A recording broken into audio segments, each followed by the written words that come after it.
Rebonjour tout le monde, j'espère que vous allez bien. Aujourd'hui, on parle un petit peu du secteur de l'intelligence artificielle. Donc comme ça va regrouper un petit peu tous les assets pour vous donner une idée, NIR, Tao, Render, IO, FET, etc., etc. On va faire un petit point technique. Je vais vous donner aussi un petit peu mon idée de la suite de ce marché au cours des prochains mois et des prochaines années, surtout sur ce cycle et que personnellement, j'estime n'est pas terminé. Je vous donnerai un petit peu les scénarios possibles et un petit peu mes préférences vis-à-vis de ces scénarios. Je vous rappelle que le mentorship est dispo, c'est le premier lien en commentaire épinglé. Si vous voulez vous former de A à Z au price action, c'est le premier lien en commentaire épinglé. Vous vous inscrivez sur Bitget via notre lien partenaire. Vous avez juste à valider votre KYC sur la plateforme et à faire un trade d'une valeur d'au moins 100 $ sur celle-ci pour débloquer l'accès au mentorship. Vous cliquez ici sur la meilleure formation de trading crypto. Vous cliquez sur obtenir gratuitement, vous mettez votre email, votre identifiant Bitget, vous cliquez sur recevoir gratuitement, vous recevez dans un premier temps la formation gratuite Assure ton bull run comme un pro et ensuite vous recevrez quelques heures plus tard, jusqu'à 24 heures après, le mentorship dans votre boîte mail. Alors pour revenir ici sur l'IA. Donc moi ce que j'ai fait, c'est que j'ai fait un indice d'intelligence artificielle ici qui regroupe les plus grosses capitalisations et comme ça me donne un petit peu une idée de comment se comporte le marché de l'IA.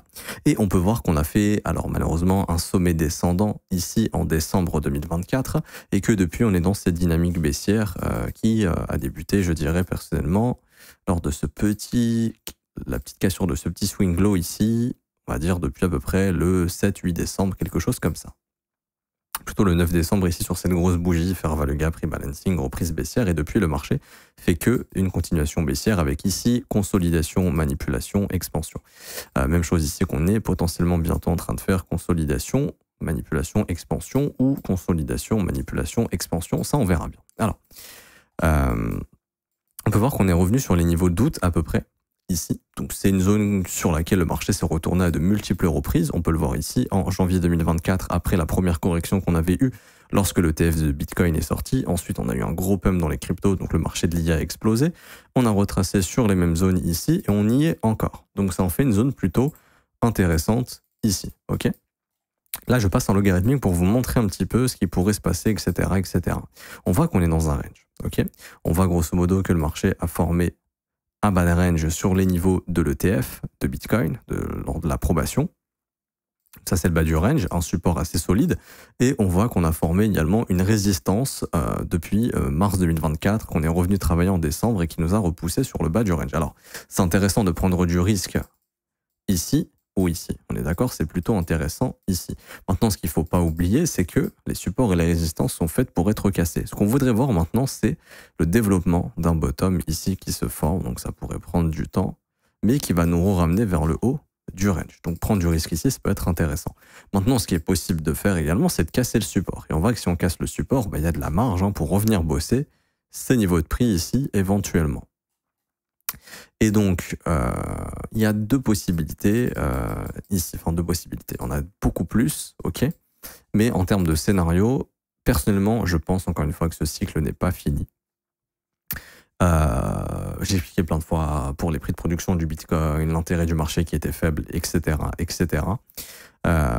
Et ce à quoi je pense, c'est que je pense que cette charte reflète bien ce qui s'est passé sur le Bitcoin en 2019-2020. Et encore une fois, j'ai l'impression qu'on est un peu dans ce schéma. Alors, je vais juste venir faire du bars pattern ici. Hop, tac, tac, tac, tac, tac, tac, tac. On copie ça. Hop, je reviens sur mon petit indice. Je clone, je le mets à droite. Ou même je peux le mettre ici. Et pour moi, alors bon, ce sera pas aussi violent parce que j'aimerais bien, mais je vais pas vous mentir non plus, parce que là c'était Q infini, hein, c'est plus du tout le cas. Mais au niveau de la pattern du marché et de la psychologie, j'ai l'impression que ça colle plutôt bien. Alors ça peut prendre plus de temps, peu importe, hein, on est peut-être sur le bottom, peut-être ça prendra un peu plus de temps, mais ce scénario, à mon humble avis, est quelque chose d'assez probable. Donc comme je dis, ça se trouve, on est là. Attendez, j'essaie de décaler. Hop. Ici. Vous voyez, c'est pas du copier-coller, hein, je vous dis pas qu'on refait ce qu'a fait Bitcoin, mais c'est la psychologie. C'est de vous dire qu'on est peut-être ici, moi je vous dirais plutôt quelque part par là. Peut-être qu'on est à l'aube de vraiment la capitulation finale où tout le monde va lâcher l'affaire. Ici, vous voyez, c'est un peu comme sur Bitcoin. Bitcoin était passé de 3000 à 14 000, il est revenu à 3800 ici avant d'exploser.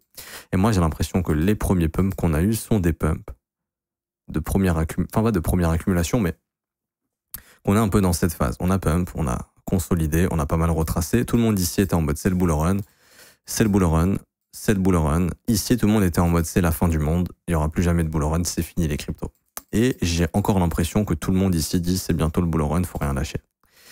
Et c'est pas le genre de sentiment que j'aime voir parce que je l'ai vu ici, je l'ai vu ici, je l'ai vu ici, et là, je l'ai plus vu en 2020. Et vous vous souvenez, enfin moi je m'en souviens très bien, je faisais des briefs ici pour expliquer que les gens étaient en train de shorter, que ça allait squeeze la résistance, et je me faisais limite insulter dans les commentaires en disant que il y avait plus de chances maintenant que ça monte que ça baisse. Et t'as plein de mecs qui étaient pas d'accord avec ça, qui disaient mais tu dis n'importe quoi, les confinements, ils vont confiner bientôt en Allemagne, machin, ils vont continuer de confiner dans certains pays, ça va s'effondrer alors que tout ça c'était déjà prêt ici en fait. Et je me souviens comme si c'était hier. Et là, je me disais, oula, ok, là, il y a eu un gros switch. Même ici, hein, je me souviens dans le Discord, je regardais, tout le monde disait, ouais, divergence baissière cachée, ça va descendre, et pouf, le marché il est parti en ligne droite. Et là, le sentiment a vraiment commencé à changer. Donc, il y a eu un gros traumatisme, un peu comme le traumatisme FTX, où pareil, pendant tout le bear market, c'était c'est bientôt le bottom, on va bottom, faut pas lâcher, faut acheter, machin. Et quand il y a eu le gros traumatisme d'FTX avec la capitulation finale, il n'y a plus personne qui voulait entendre parler crypto et tout le monde était convaincu que ça allait aller à zéro, ou en tout cas que ça allait mettre des années avant de se relever, chose que c'était le bottom et 6 mois après ou 1 an après, BlackRock nous sort un ETF. Il y a toujours ce gros truc psychologique qui fait que, ok, t'y crois plus. Et il faut ce truc psychologique, ça peut être une news, ça peut être un impact sur le prix beaucoup trop important, mais le switch psychologique intervient souvent après un mouvement assez brutal. Par exemple, ici, cette grosse hausse, ici sur l'IA, ah bah c'est le futur, tous les tokens IA vont aller sur la Lune, au final c'était le top, ok. Là, sur cette grosse baisse, c'était oh là là, août, c'est fini, il y avait même des mecs influents qui partageaient des stories, oui, moi je suis sorti, crise bancaire qui arrive, machin, pour ceux qui ont la référence, des gens assez connus, qui disaient ouais c'est fini, machin, il y a potentiellement une subprime 2.0 qui arrive sur les marchés, là, quand ça commençait quand la situation au Japon a été compliquée avec la hausse des taux, etc., c'était un bottom. Okay, il y a toujours ce truc où le prix psychologique, il y a deux choses. Soit une consolidation dans le temps, soit une capitulation dans le temps, soit une capitulation sur le prix. Sur le prix, c'est on range pendant très longtemps, plus personne ne va en entendre parler. Par exemple, ça. Bon, là, les gens entendaient pas trop parler de l'IA à ce moment-là en crypto. Et il y a une capitulation sur le prix. Sur le prix, c'est souvent violent, c'est-à-dire que c'est souvent à la hausse, hein, c'est souvent un gros décalage du prix. Et donc là, c'est les vendeurs qui capitulent et les acheteurs qui sont convaincus que ça va aller beaucoup plus haut, sauf que souvent c'est le top. Et ensuite, pareil, quand c'est à la baisse comme ça, c'est très violent. Alors, l'impression que c'est pas violent, mais le marché de l'IA, il a perdu en moyenne 52% en l'espace de 2 semaines, c'est beaucoup. Et c'est assez violent. Mais sauf que là, psychologiquement, alors je vois que ça commence un peu à douter, à parler de bear market et tout, mais je vois toujours de gros influenceurs américains, néanmoins, commencer à dire toutes les 2 minutes, au moindre rebond, le plus gros bull run de tous les temps commence. Ça, je sais pas trop quoi en penser, par exemple. Quand t'as Eric Trump qui a disait d'acheter de l'Ether à 3000 et qui là continue de dire buy the dip, ça aussi, psychologiquement, ça prouve peut-être que la capitulation est un peu plus basse. Et quoi de mieux techniquement que de faire flipper tout le monde avec la cassure du support? Parce que là, je vous ai référencé toutes les altes, mais en fait, ce qui va se passer, c'est que toutes les altes d'IA, mais ce qui se passe, c'est que si on casse ce support, et je le redis, c'est une très bonne zone pour prendre du risque, mais il faut garder du cash au cas où ce scénario arrive, c'est-à-dire la capitulation ultime, qui fera comme Bitcoin en gros, où Bitcoin, vous voyez, hop, il avait formé un gros support à peu près sur cette zone, là, et c'est ici que la capitulation allait arriver. Attendez, peut-être qu'on va pas bien sur la vidéo, je vais vous augmenter l'opacité. Voilà. Vous voyez que Bitcoin il avait fait un gros support ici autour des 6000 à l'époque, à peu près, 6000, 6500. On y est venu, on a rejeté, on y est revenu, on a rejeté, on y est revenu, on a rejeté, sauf que là, bam, putain, on a cassé le support, c'est fini pour le Bitcoin. Au final, c'est là que la capitulation est arrivée. Donc je suis en train de me demander, est-ce que sur les alts, ce serait pas pareil? Que ça, en gros, ce serait notre move des 14 000 sur le BTC. Ok, donc là, bon, c'était pas 14 000, c'est 13 900 si j'ai une bonne mémoire. En juin 2019, parce que je m'en souviens comme si c'était hier, le 26 juin, je dirais même, vendredi 26 juin 2019. N'hésitez pas à aller vérifier, je le fais pas. J'ai pas envie de me tromper publiquement. Mais je crois que c'était ça, si je me souviens bien, parce que le vendredi 26 juin, je me souviens de cette date. Et du coup, ici, pour revenir là-dessus, rien à voir avec anniversaire ou autre, hein, pour ceux qui vont chercher, c'est juste que c'est souvent les derniers vendredis du mois qui font qu'on a des tops, et je me souviens que là, pour le coup, c'était le cas. Et ici, pour revenir là-dessus, ça, du coup, c'était le rallye, on va dire, voilà, c'est bon, bull run, c'est reparti. Là, c'était le Bitcoin à 10 000, juste avant son halving. Alors, comparez pas la cyclicité, machin, ouais, mais là, il y avait on s'en fout. Juste la psychologie, ok, on s'en fout de ce qui s'est passé, de Donald Trump, machin. Et là, du coup, le retour sur support, et donc là, c'était les 6005. Et là, on est quelque part par là, en gros. Et la question, c'est de se dire, bah, est-ce que cette fois-ci, le support va tenir, on va repartir? Ce qui a en soi le plus de chances d'arriver, je le dis, c'est le rôle d'un support, hein, de relancer. Mais je me dis que si le support, il saute, parce que là, les gens sont en train de se dire, ah, c'est intéressant, les altcoins sont plus forts que Bitcoin. Mais si jamais le support, il saute, c'est à ce moment-là où, là, ça accélère. Ok? Et je suis quasiment sûr que si ça arrive, là, c'est la capitulation. Et qu'en fait, on sera du coup quelque part par là.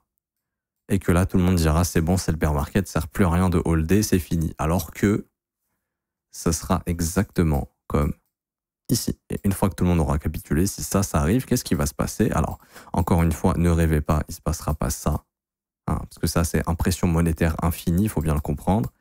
Mais tout doucement, pourquoi pas former un bottom et reprendre une tendance haussière dans l'insouciance la plus totale. C'est-à-dire que les gens auront abandonné, vont s'en foutre, et vont se réveiller trop tard quand très souvent il y a la phase haussière où là ça pourrait accélérer, mais ce serait peut-être pas aussi fou que ce qu'on a eu en 2020, en 2021, parce qu'encore une fois la politique monétaire n'est pas la même, etc., etc.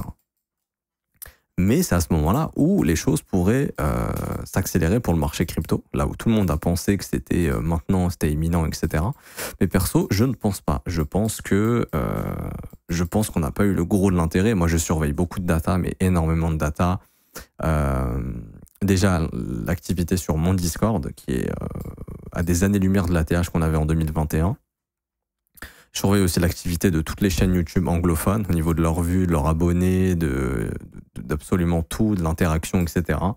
Avec des outils. Et je vois pareil que les mecs n'ont pas fait de record de vues, que les mecs sont bien loin des ATH de 2021.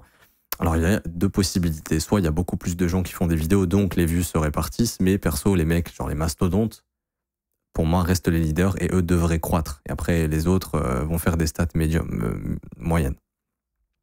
Et quand je regarde tous les gros youtubeurs anglophones, j'ai pas vu au niveau des abonnés une explosion. Au niveau des vues, j'ai vu on était à 50% des vues que les mecs faisaient en 2021. Ça n'a pas de sens. Et tout ça, ça me rappelle 2019 en fait. Ou 2017, c'était la folie. 2019, il y avait que les survivants qui étaient là et d'autres gens qui se sont réintéressés un petit peu.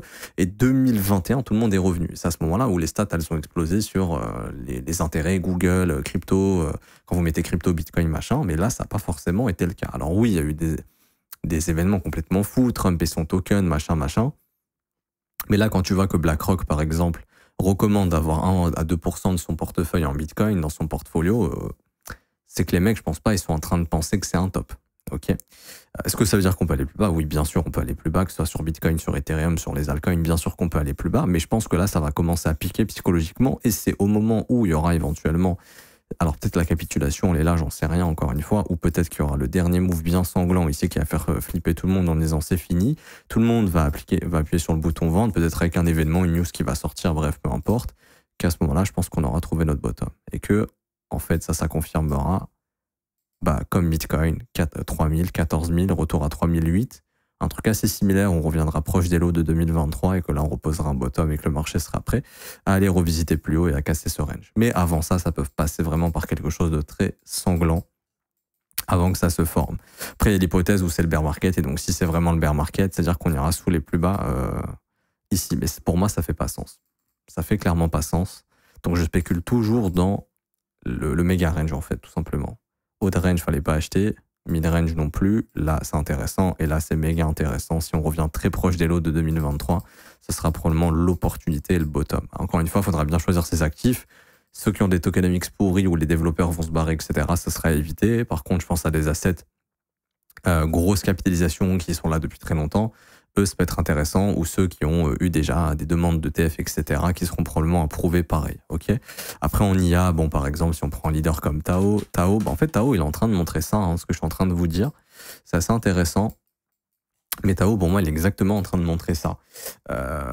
Vous avez ici, alors on imagine, ça c'est Bitcoin à 3000, le W clé pour ceux qui s'en souviennent, ok. Le rallye à 14 000, ok.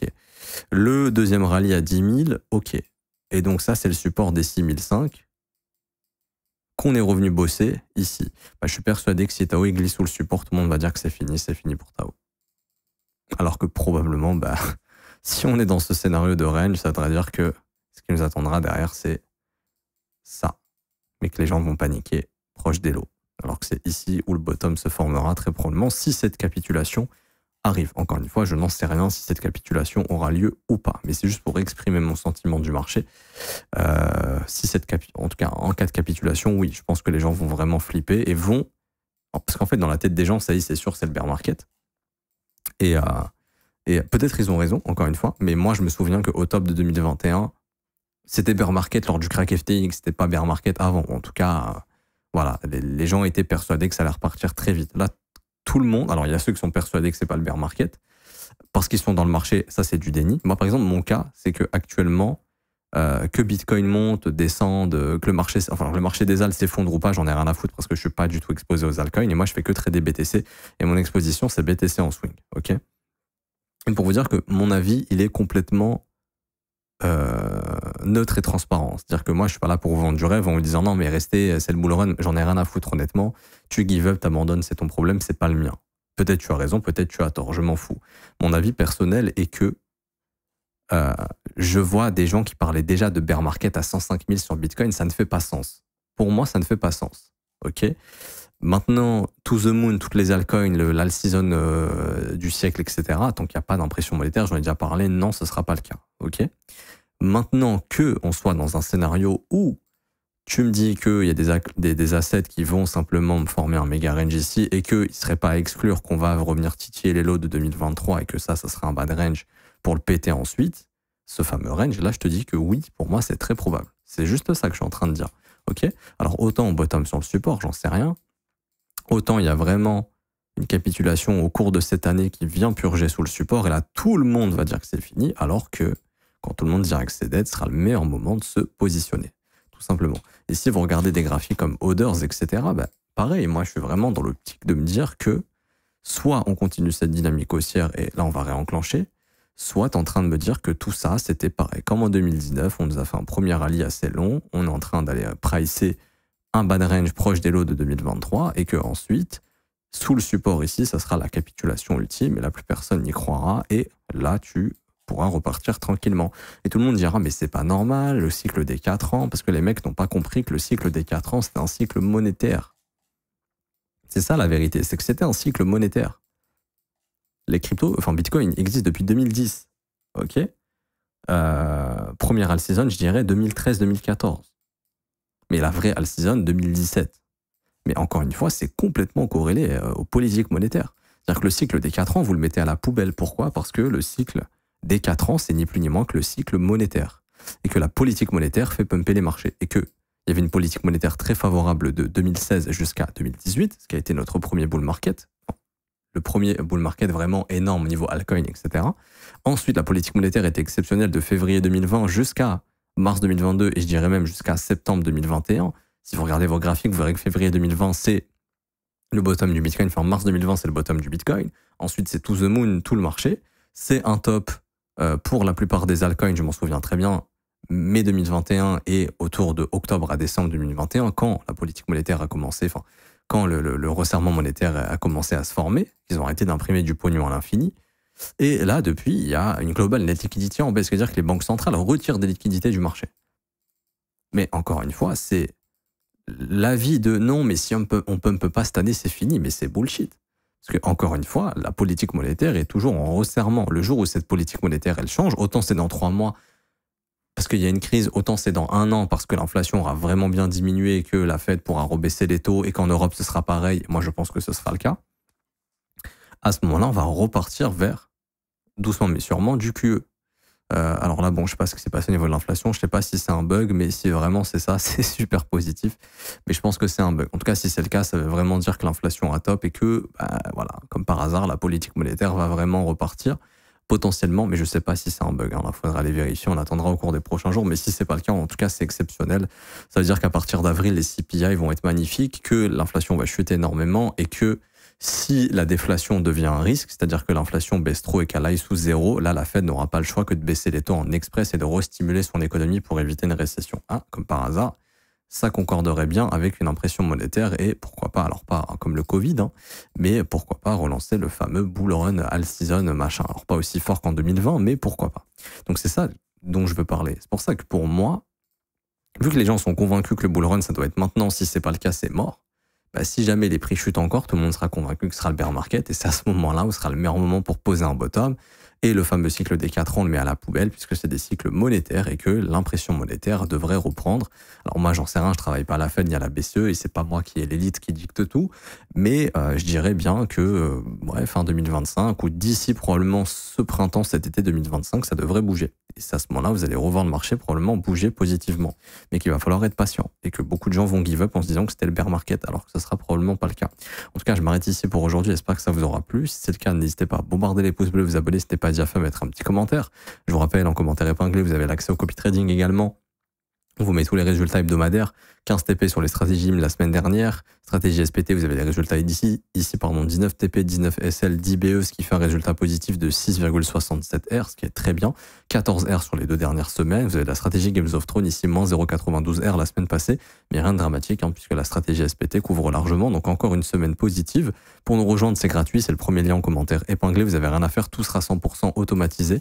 Vous avez juste à vous inscrire sur Bitget via notre lien partenaire, à cliquer sur rejoindre copy trading. Vous mettez votre prénom, email identifiant Bitget. Vous cliquez sur rejoindre.